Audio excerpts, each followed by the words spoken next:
Right, tonight we have a match in Heroic, the Church of Orphea versus Dark Legions. And the map they pick is Towers of Doom, and it seems like Dark Legions picked the map. That is why Church of Orphea is getting first ban, unless Dark Legions is nice enough. Sorry, hold on. Unless Dark Legion is nice enough to give map and ban at the same time, which I hope they're not, because why would people be that nice? You should be mean. Anyway, so we have first band from TV Coffee, and let's see what they're gonna get rid of.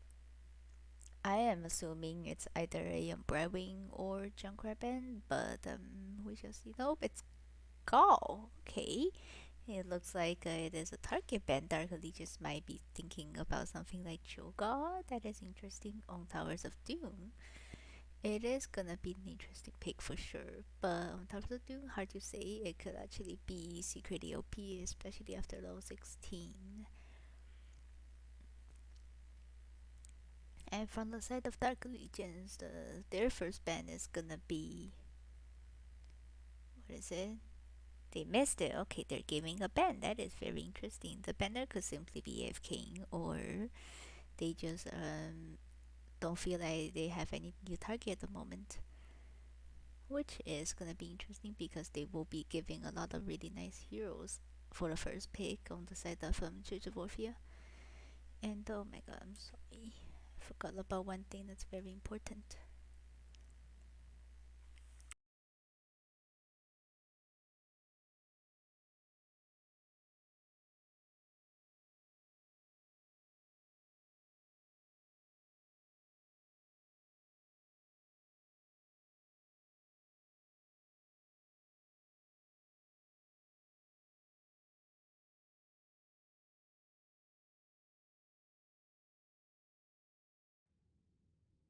Anyway, so the Church of Orphea took out Brewing as a second band. This is expected. Brewing is very good on maps like this where she can help gank the offlaner with her strong global presence and basically an ancestral healing every 30 seconds or so. And the Dark Legions finally decide to ban their second hero, and that is Joanna. Very interesting first ban. Joanna is good, but not to the point that it needs to be target banned unless the side of Church of Orphea has a Joanna one trick or something. Not sure. And the Church of Orphea picked up Stitches at their first pick. Stitches is a very strong meta hero right now. He can carry with hook late game, especially with Gorge, and being able to eliminate one target as soon as possible. However, Dark Allegiance has the perfect answer for this. They picked up Enduing and Medivh. Both heroes are really nice for saving Gorge targets. Medivh can protect and teleport the target out with Portal, even if he's the one, and the Enduin can just save with his trait. And also being able to save his teammates when they make mistakes.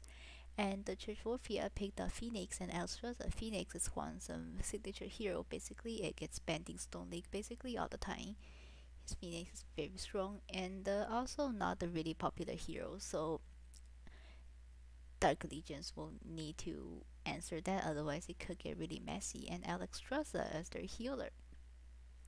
Very interesting healer.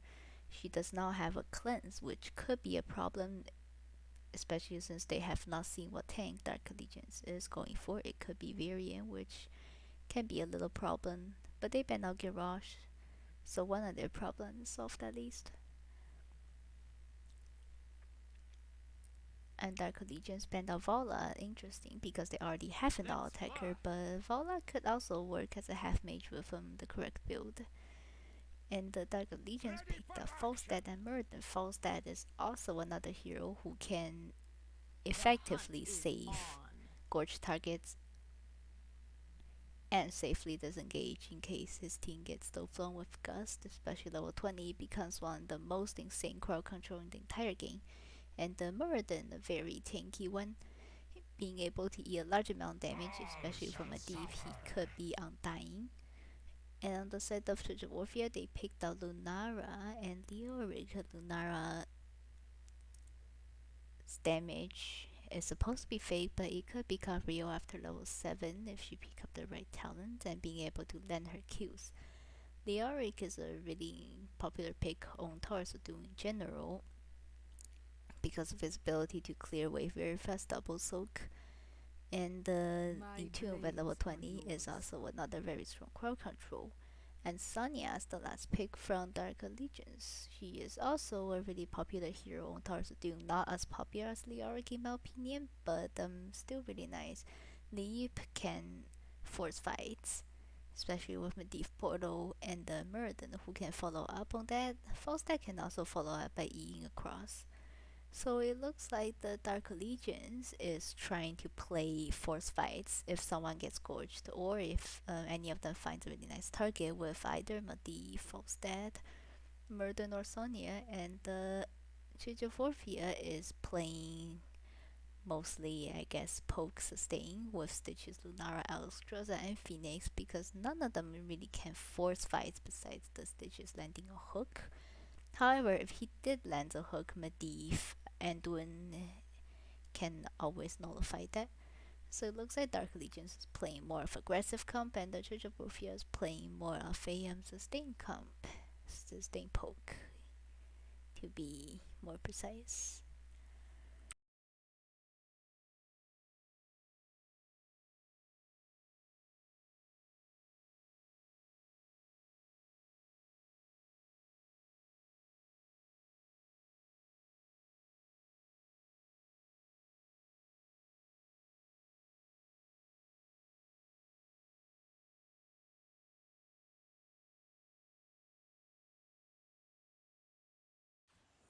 Alright, so we're in. So on the red team, we have Mafia playing Anduin, Azurio on Falstad, Lloyd on Sonya, Mr. Christie on Muradin, and the tops on Medivh.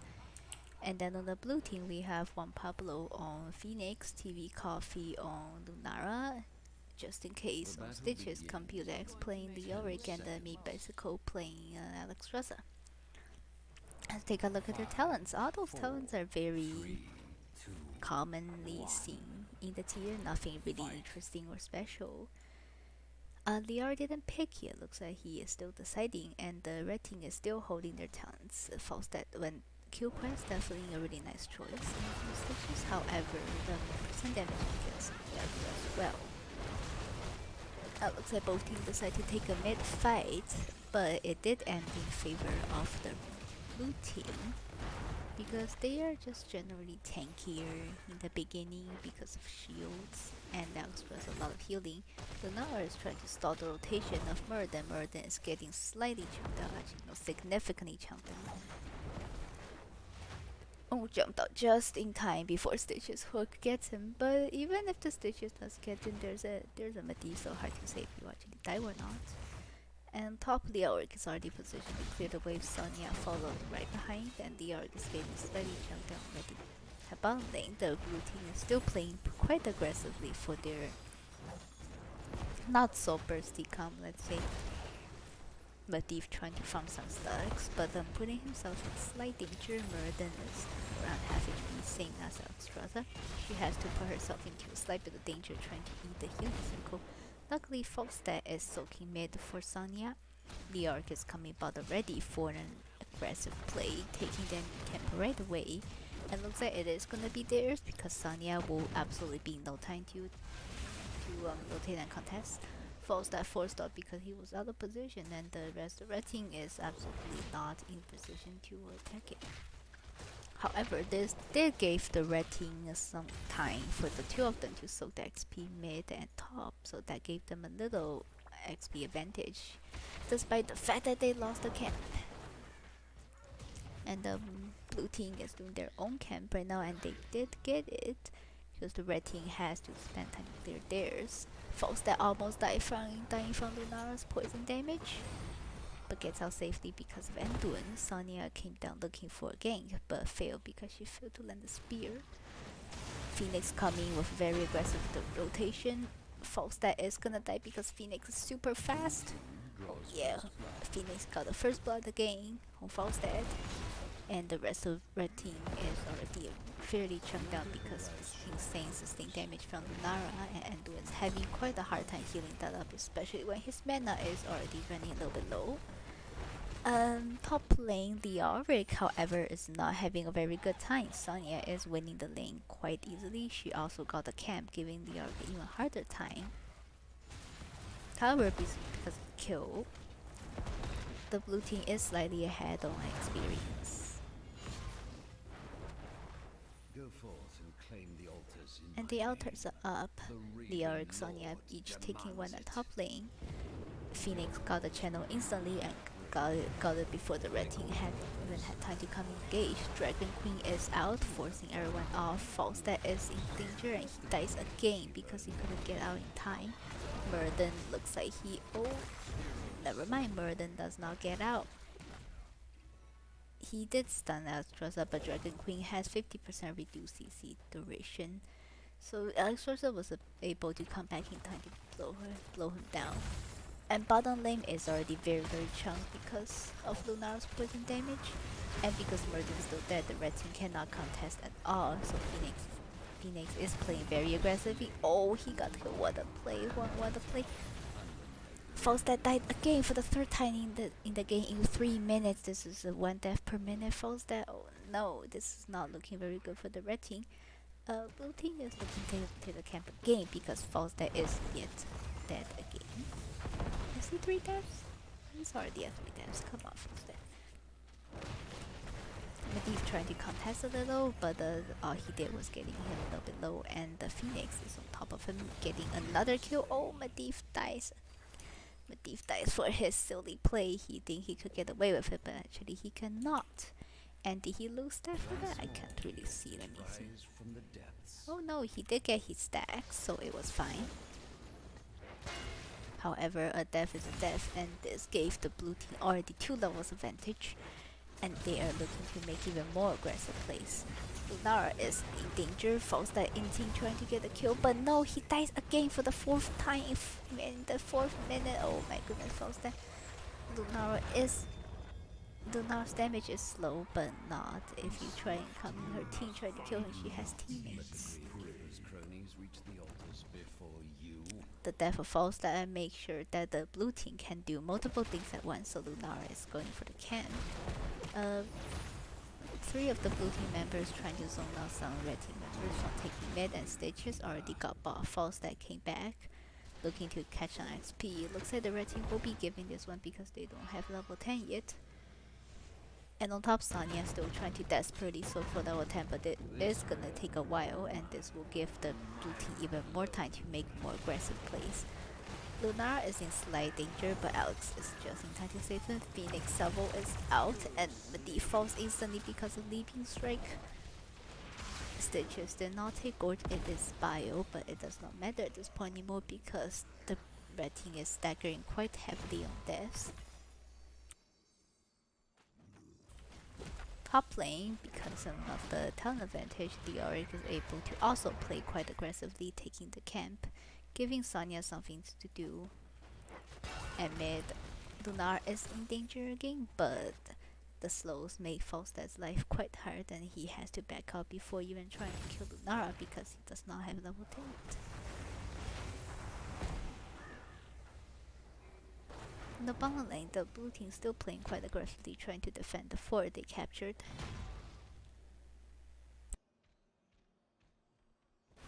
And on top lane, the Auric was able to get some damage onto the top wall. However, his wall is more damaged because Sonya did win a little bit early game. But mid is also pretty chumpy because of Lunara and the Auric seems to be pushing. At the bottom lane, oh no, Alex is gonna fall. She could not dodge the laser. Unfortunate leap on Lunara. Lunara falls instantly as well. Phoenix and Phoenix and the Stitches are the only 2 remaining Stitches walking back and forth. However, Bio is slowing them quite heavily. Stitches is still significantly healthy. Phoenix making a 2v5. This is a legit 2v5. Phoenix got the kill and was able to get out with the takedown reset on his E. Stitches is gonna fall, however, to a 1v4 because he does not have damage. However, Phoenix did pull off another really great play. And looks like he is gonna pull off another 1v4. Liari just kept mid. This is already a 5 cap by the time of 7 minutes, which is actually quite insane. Falstad is gonna fall again. Nope. Oh, yes. Will he? Yep. Falstad fell again to Entomb. Unlucky. And Phoenix getting another takedown on Muradin. And Duan is very out of position, and he will be the next one to fall, unfortunate. Meanwhile, when Alex Draza is chanting, this will be 6 shots in total to the enemy core, which is very useful. It's gonna hurt a lot. The blue team taking both cans because the red team already has 2 down by now, and there's really no need for them to catch more experience because they're already far ahead and they could just force more and more fights. Because if the red team does not want to get another 6 shots to their core, they will be forced to fight bottom to defend this. Nice hook on Murden. However, Murden does walk out because of Medivh. Medivh lay line on 4 people. Murden getting a punch on Alex Raza, but did not angle correctly, so she did not go into the core. Alex Raza's ultimate got interrupted, but she is safe because the red team was zoned out slightly, and nice hook and doing, but Medivh protect again. However, this makes sure that no one else gets to protect. Falstad and Sonya both falls to a lot of damage from Phoenix, and Lunara and Anduin did not escape that fate. Muradin is mid trying to take back tower by himself, however, is not a good idea because he might die as well if he does not play very carefully. Juan is really good at punishing mistakes with his Phoenix. Phoenix teleporting bot, getting some clear on the minions. In the middle lane, 3 of them are defending mid, which is already at 25% health. Looks like the red team will take this as their next top priority because they will lose if they never mind. It is already a 6 cap, however, they are at their fault trying to defend it. The red team was so desperate trying to take it back because if they don't, they will lose right away. However, it is still 6 shots from one of the can towers. And Phoenix in the backline flanking again, and no one can answer him because all the red team were so occupied doing something else. Finally, Medivh landed late line, but it was too late. Muradin already fell to it. Lunar did die in return, but Phoenix is still rather healthy. Another kill on bitches. Oh no, Phoenix got rooted and finally died for his aggressive play. The red team finally realized that they have to punish the Phoenix. Stay in their backline all the time, otherwise they will be in grave danger. At the bottom, they are getting a kill on Anduin, and Alex Braza trying to 1v2 trying to cap Alter. Falstad falls again. Oh no, Falstad. And however, Alex Braza is getting pretty low. Oh, just closely. That was very close. Alex Braza trying to channel, but Muradin seemed to interrupt and killing Alex Braza instantly. This is a battle between Muradin and Liaric until Lunara arrives.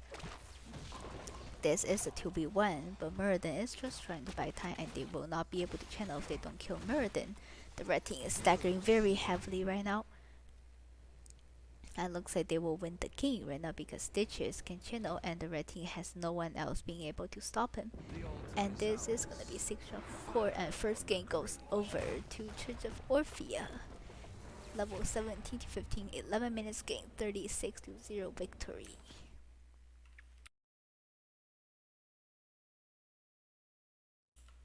Alright, so let's have a look. So Phoenix did a tremendous amount of damage, basically about 3 times of Lunara's, with 10 kills and only 1 death. Brilliant Phoenix play 1. That's what happened when they don't ban it. And on the side of Church of Orphea, Medivh had top danger, Falstad second.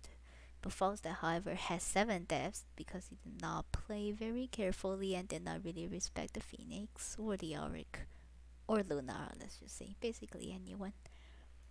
And talent-wise, Falstad did take a very interesting one hinterland blast into their team.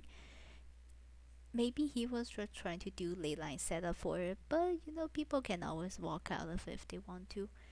And doing with Holy War Salvation, this is also a very interesting one. They do have Murden and Sonya and Medivh, who can basically all 3 of them can take a light bomb into the enemy team pretty well. It's interesting why they will take salvation because their team comp is meant to play more aggressive than defensive, let's just say. But we'll see in the second game what will happen.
Alright, so game 2 of tonight's game, Heroic Division Church of Orphea versus Dark Legions, and this time they took us over to Infernal Shrines. This map, the objective can be taken or given, I guess, especially the first few that are quite easy to defend, especially if you have really good heroes for defending, something with a lot of PvE clearing. However, if you have heroes like really strong ones like Hogger who can just spin infinitely on the shrine, you could also get the objective very fast without losing lane pressure, even if the enemies completely give up the objective for extra siege. On the side of Church of Orphea, they first spent a new Barak. Looks like they were planning on picking on Stitches, but then this first band of Dark Legions already take out Stitches, so they could not do that anymore. Or maybe they just hit a new Barak, and second mandate they take out the Medivh.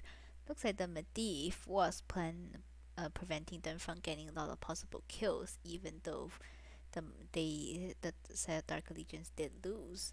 But the Medivh was bringing a lot of trouble for them apparently, especially with Protect and Leyline.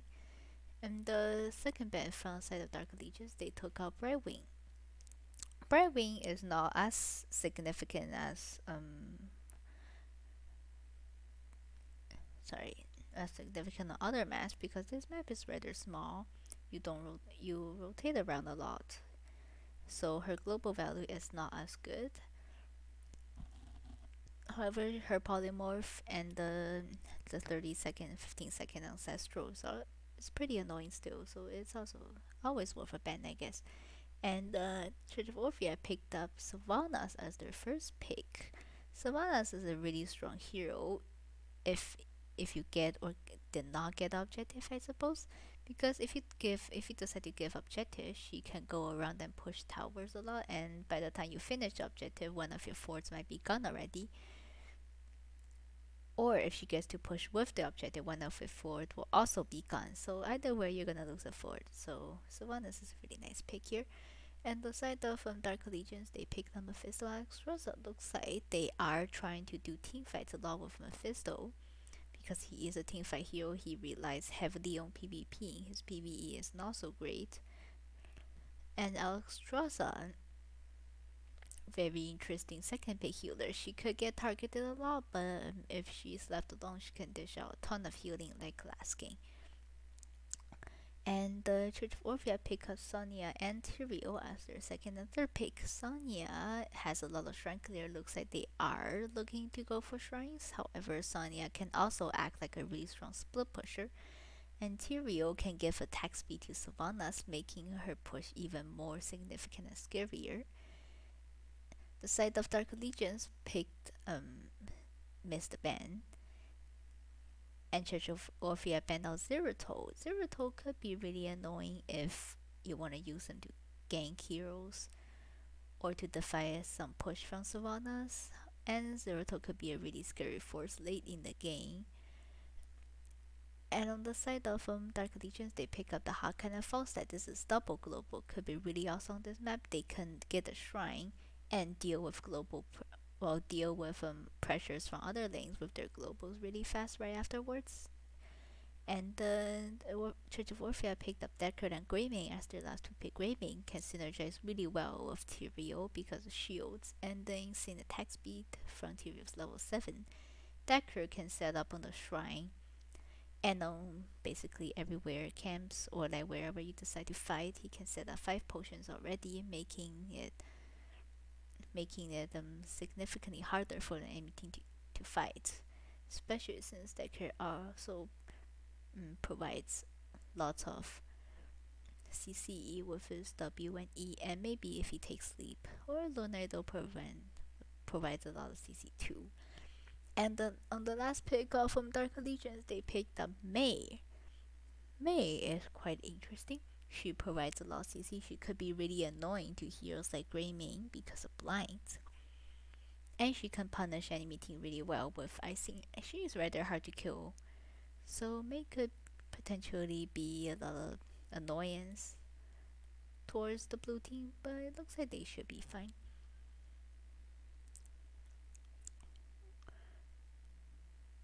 So both teams drafted quite smartly. They drafted comps that can fight on and off the shrine. They could both give up the shrine and go do other things, or both of the teams can choose to fight on the shrine. However, because of Mephisto, the red team might get more value from fighting on the shrine because Mephisto is a complete PvP hero. Where on the blue team, Greymane, Sylvanas, Sonya are really good at both PvP and PvE. Alright, so we have loaded in on the side of red team. We have Tops playing the Haka as Rio on Falstad again. Well, was it on Falstad? I don't remember.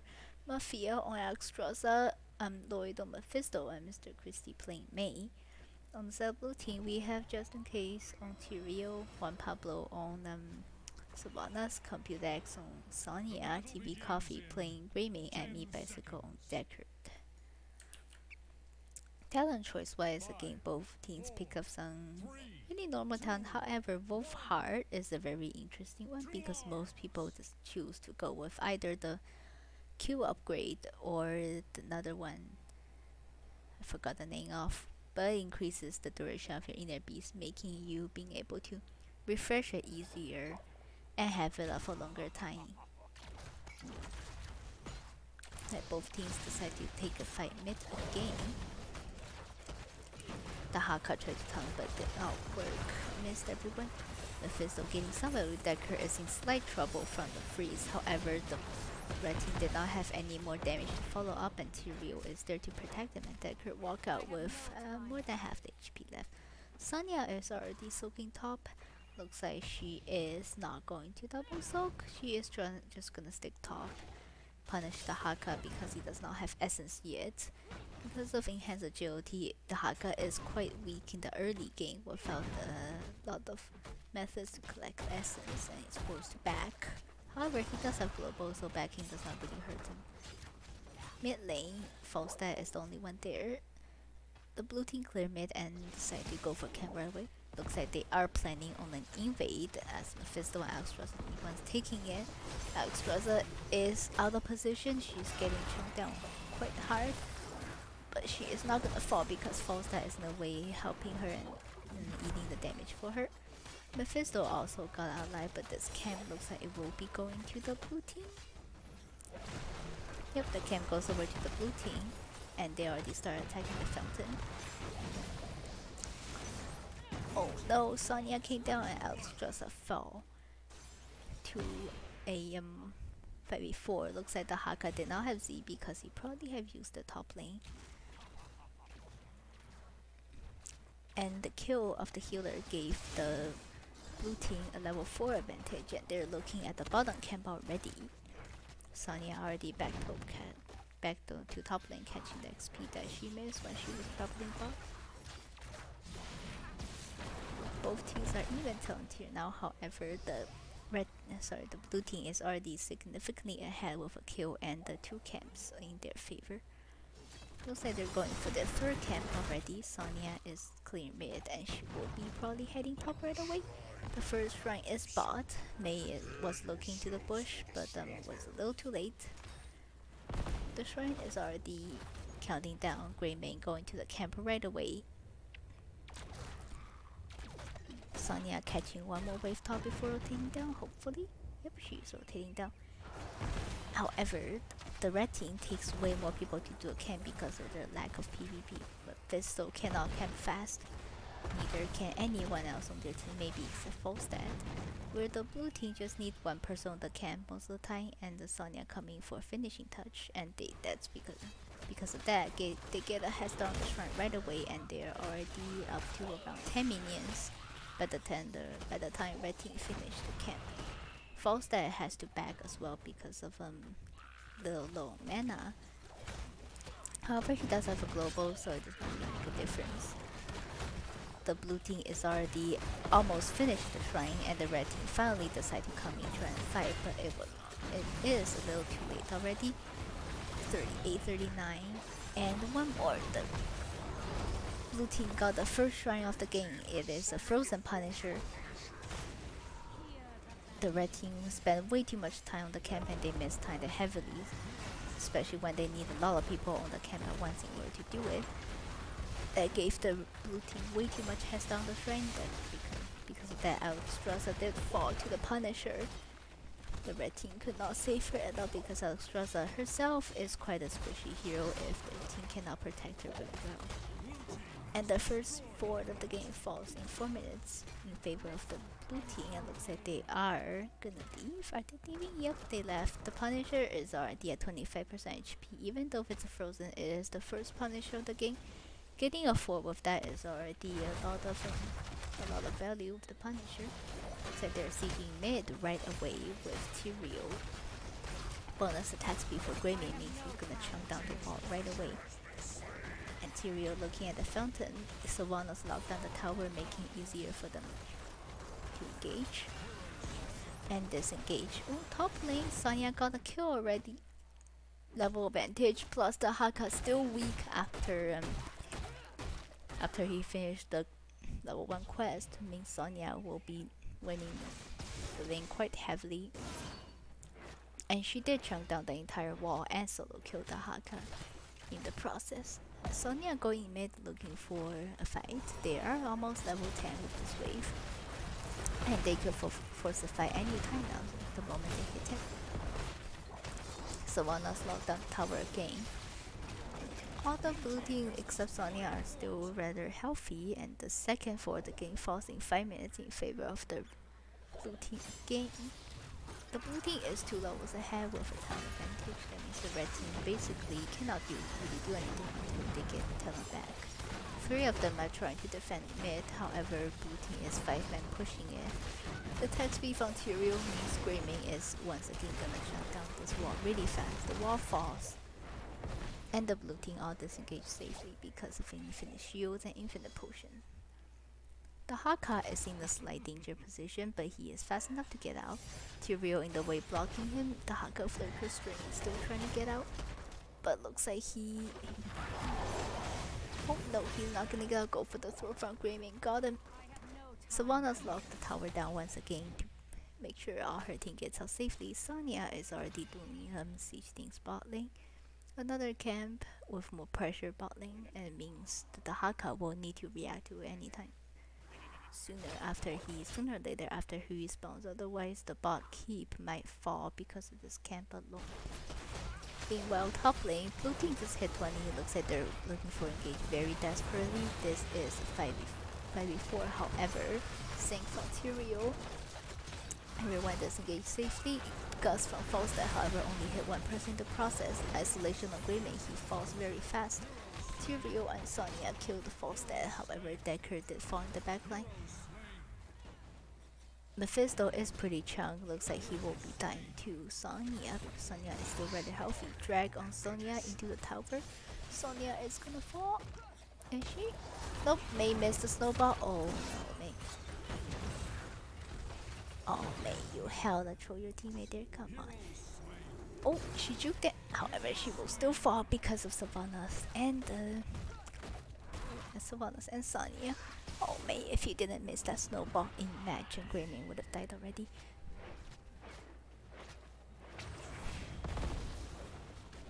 Was it Greymane Sonya? God, I don't even remember anymore. Ah, who cares? Anyways, the blue team is getting a really nice head start on their second round of the game with level 13 advantage, and the fortress gun means the Punisher will be hiding right for the keep. The red team doing a camp, trying to use the camp and defend it. Looks like they will be giving out the strength because they need level 13 quite badly right now. Sonya is still catching up to Soak, means the blue team will never be behind Soak as long as Sonya is laning. And the two of blue team members, Sylvanas and the Tyrael doing the camp, it's gonna push with the Punisher and gonna get a lot of value.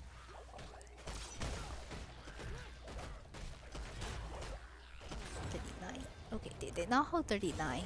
So the Punisher is going to be slightly ahead of the camp.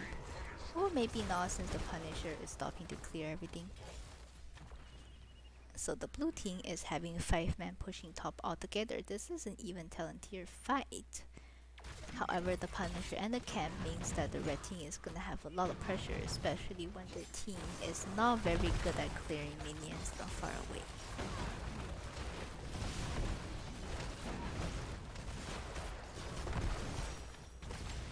Punisher is at 70.5% health, but the team is heading right for the keep. Attack speed from Tyrael means that Greymane is attacking super fast. Sonya leave the backline, however, Lifebinder nullified that. Oh, 4 men Doris and that 4-man Sang to completely nullify that damage. Falstad got the 3 away, however, Mephisto did not get saved from Greymane.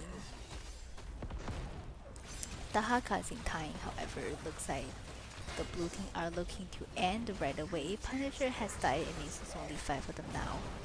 Nope, the core is down to 57% and the red team is chasing. The blue team is trying to back off from the Dragon Queen.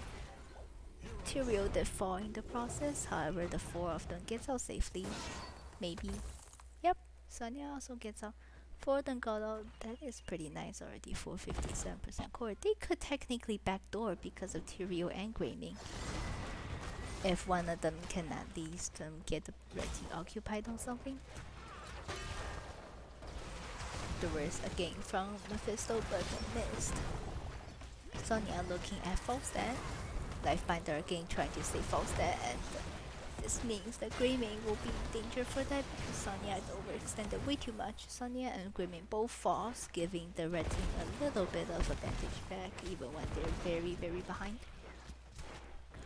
They will have time to get 16 now and do something, maybe do something crazy like a quick play or something. However, their siege is not so good. It's gonna take them way longer than the blue team to try and get a single fort, but they're still doing it.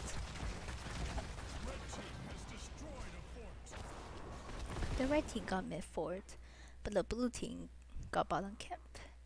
So the blue team is technically not that behind.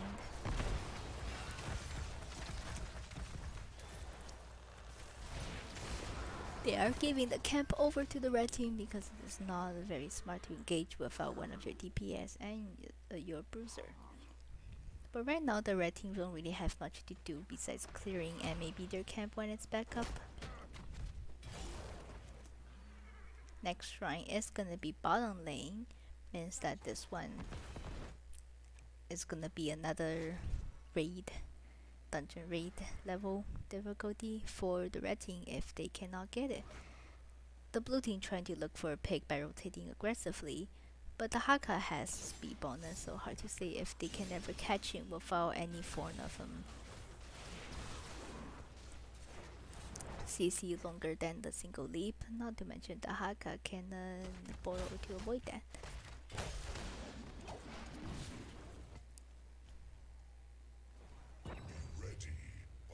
Looks like both teams are gonna fight over this objective once again. But the blue team's already positioned to look for another team fight. Sonya starting the enemy camp. This is a very aggressive play, especially when both teams are even tier. However, they did get it because the red team was in no position to fight. Mei was all the way bottom when the blue team was doing their camp. And this means that the red team will have to... Oh, never mind, Grey Mei is in trouble. He is gonna get caught and he will die here.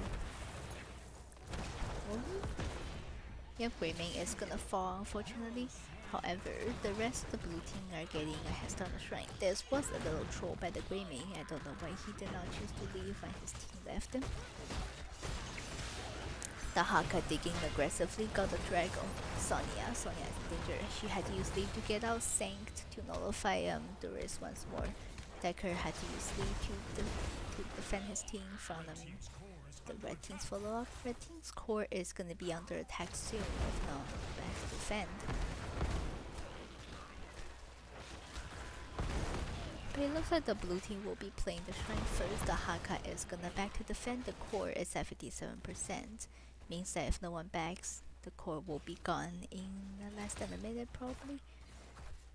But with the Haka back to defend, the core will be safe and the shrine goes over to the red team. Looks like they are holding the shrine until both the teammates get back from clearing.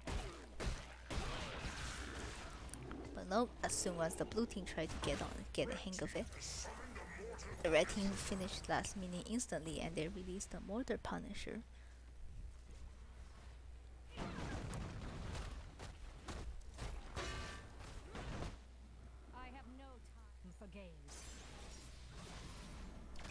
Looks like 4 of the blue team members are trying to distract them.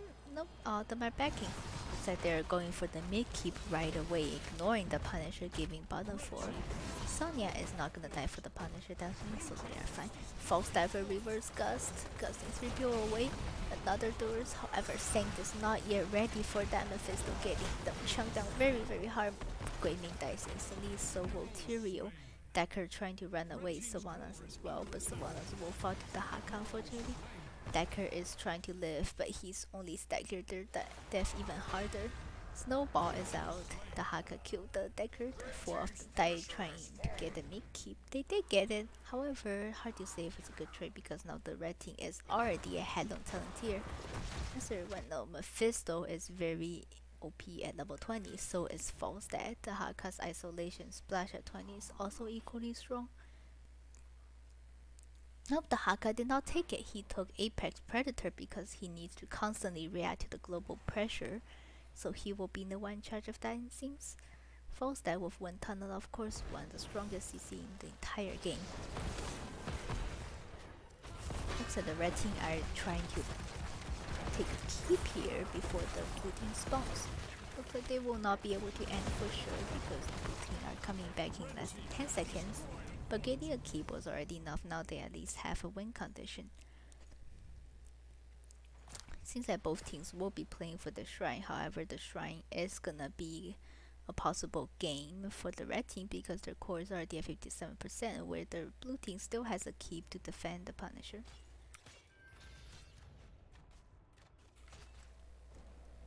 But now that the blue team also hit 20, it looks like Tyrio got Holy Arena. They're looking to completely play within the Sanct. Greymane with Unleash go for the throw reset. Morgulon looks like he's going for the Pentatalon. This one will give Greymane 5 go for the throw if he kills everyone with it. And the Decker with respect, the Elderly, this is another very underrated strong CC in the entire game. Basically, 3 seconds, sorry, 5 seconds from stay a while listen, and 3 seconds means this is gonna be 8 seconds of hard CC, if, well, not really hard CC. 5 seconds of hard CC and another 3 seconds of silence and blind if he gets to channel that full duration on you. Sonya with Crater, very interesting pick. She is gonna get herself in danger if she cannot use that well. Oh, the red team, they finished the camp, but looks like they are trying to bait the blue team over to look for it. Now the blue team did not fall for it, and they will have to take the camp and clear top. Looks like the blue team is looking for another pick very desperately. They are rotating very aggressively, where the red team is just clearing their lanes, get rid of the pressure before the shrine comes back up. Mei is heading over to the bush, getting instantly blocked by Tyrio, but she is gonna leave this because she is Mei, and the blue team has really not much CC to lock her down or to kill him quickly. Both teams heading over to the shrine, the Haka opening instantly. Sonya getting spin over the shrine. Looks like the blue team does have a better shrine clear. However, Mephisto level 20 is insanely strong with double lightning ring, double lightning nova. Sonya jumping the crater, false that rolls out in time. Arrow missed. Isolation on the back line. Decker is in trouble, but Sank instantly nullify all that damage. Greymane is going for the throat. Both teams lost their healer. Oh no, both healers are getting Dofang, where the teammates were unable to protect either of them. However, go for the throat reset does mean he gets another kill. Mephisto is still raining damage on them. Greymane going for another kill. Nope. False that finally pressed R and gusted everyone away. Looks like the shrine will be going over to the red team once more. It is a frozen Punisher, and the blue team only has 2 people alive, and both are DPS, and one of them relies very heavily on heals. That is Greymane. Hard to say if they can defend the keep by themselves. Looks like the keep will probably fall if the red team decide to push with it. The core maybe not so much. However, the Haka will be coming up in 17 seconds, and he has Borrow up for sure because of his level 20. So he will be here instantly. Alexstrasza will take a little bit longer. The Punisher already getting very chunked up because the blue team kited it really well. This keep will be gone, however, the red team does all get away.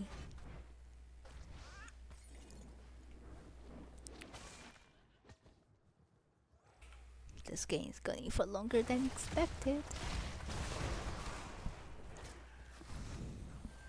Both teams playing really safe right now, just taking their camps, clearing lanes.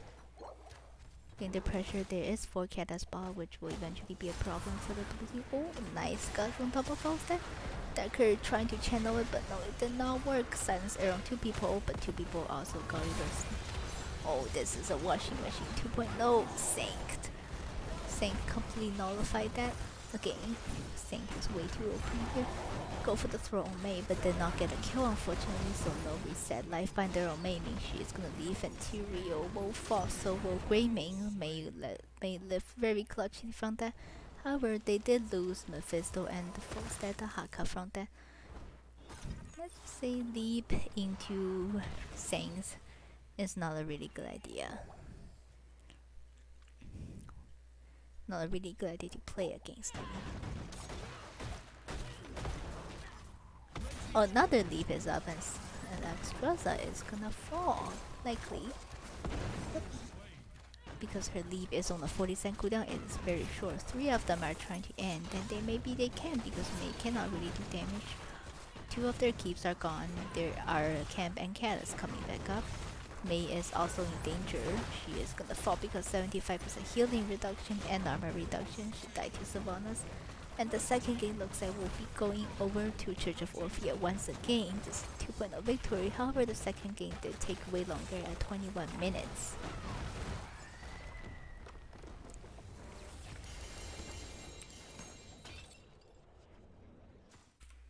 Not only longer, but much closer.